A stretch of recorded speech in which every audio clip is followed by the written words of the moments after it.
मानसी अभी कॉलेज से लौटकर हॉस्टल पहुंची ही थी कि उसके डीन मिस्टर प्रसाद का फ़ोन आ गया। वह बैग पलटकर मोबाइल अटेंड करने लगी।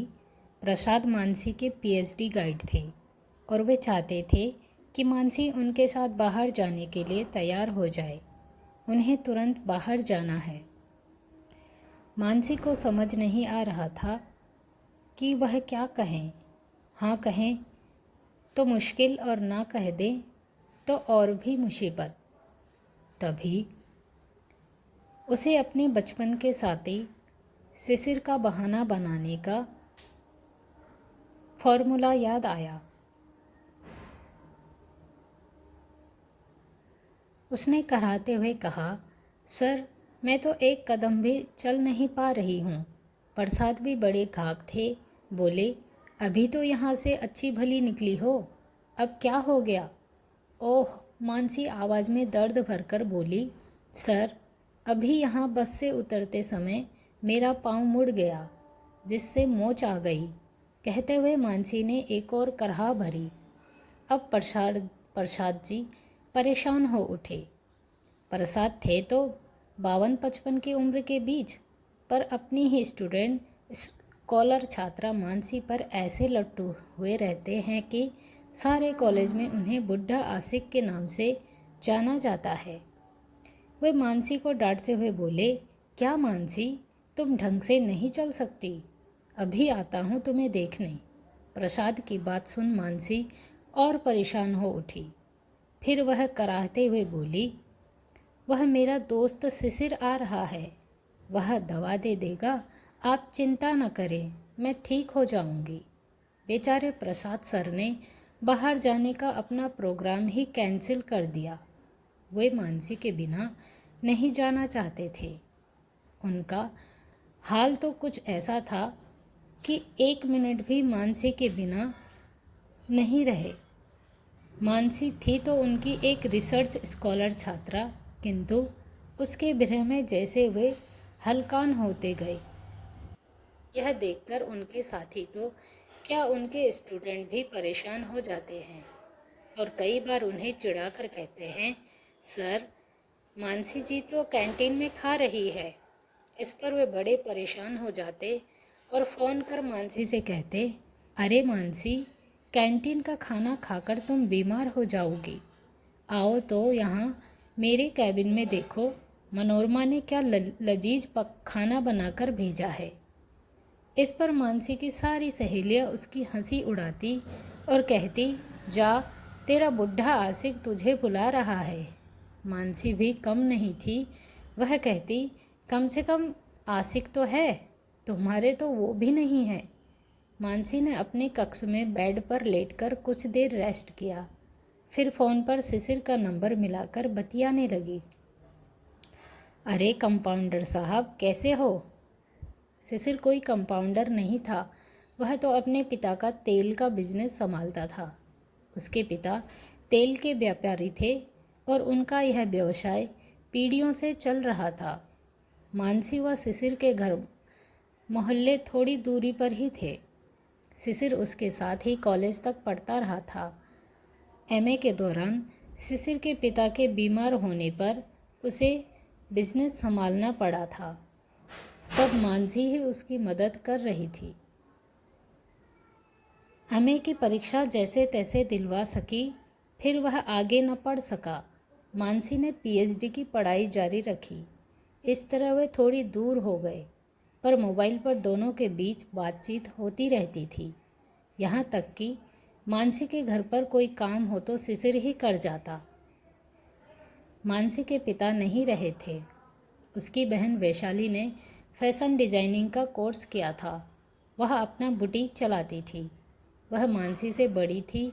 मानसी को प्रसाद प्यार से मनु कहते।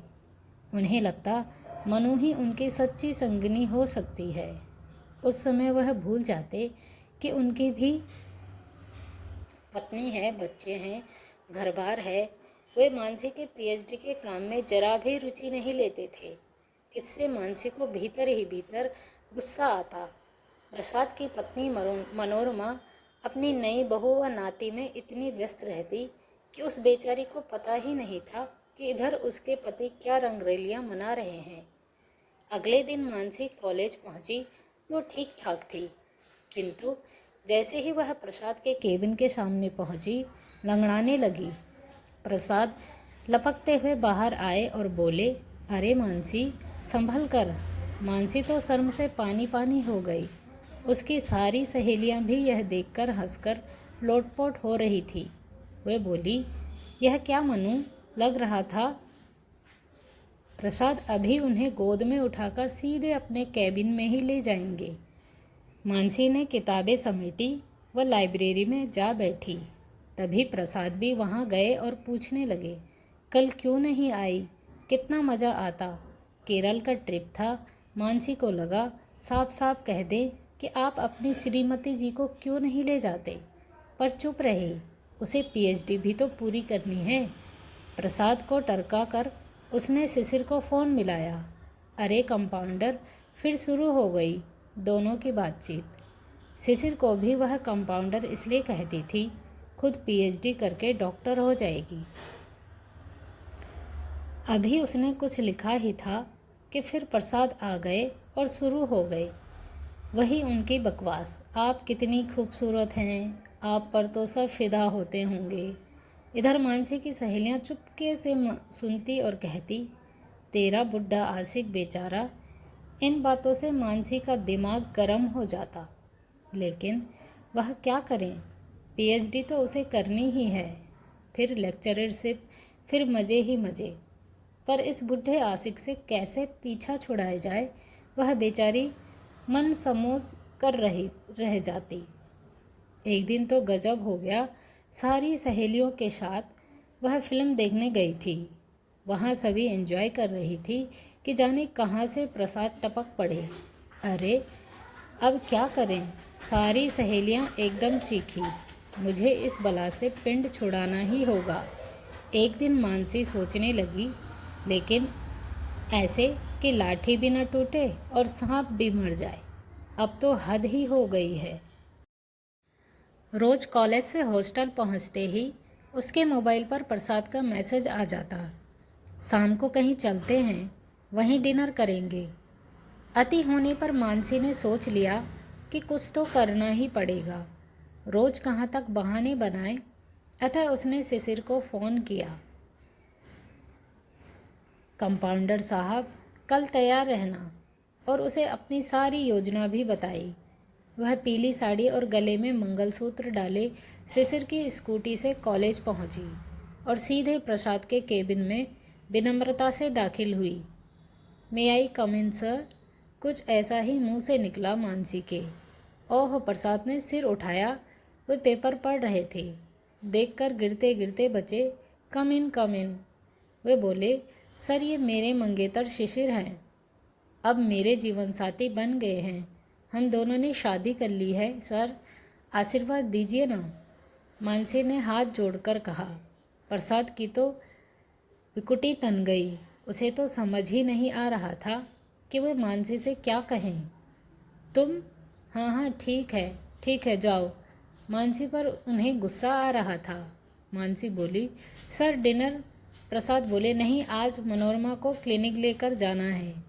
मानसी बोली, बधाई हो सर। प्रसाद को जैसे काटो तो खून नहीं। मानसी बाहर आ गई। शिशिर को मंगलसूत्र उतारकर देते हुए बोली, इसे संभाल कर रखना, फिर काम आएगा। उसकी सारी सहेलियां भी उसके इस नाटक से हैरान थी। वे बोली, तेरा जवाब नहीं मानसी, तूने सही तरीका ढूंढा उस बुढ़े आशिक से पीछा छुड़ाने का। अब शायद ही कभी वह ऐसी हरकतें करे। मानसी बोली, हम ऐसे ही डॉक्टर थोड़ी हैं, और कैंपस में ठहाके गूंजने लगी। उसके बाद कभी भी प्रोफेसर ने किसी भी लड़की को तंग नहीं किया। दोस्तों, स्टोरी पसंद आए तो चैनल को ज़रूर सब्सक्राइब करें और स्टोरी को अपने दोस्तों के साथ ज़रूर शेयर करें। मिलते हैं अगली स्टोरी में, तब तक के लिए बाय बाय, धन्यवाद। Thanks for watching.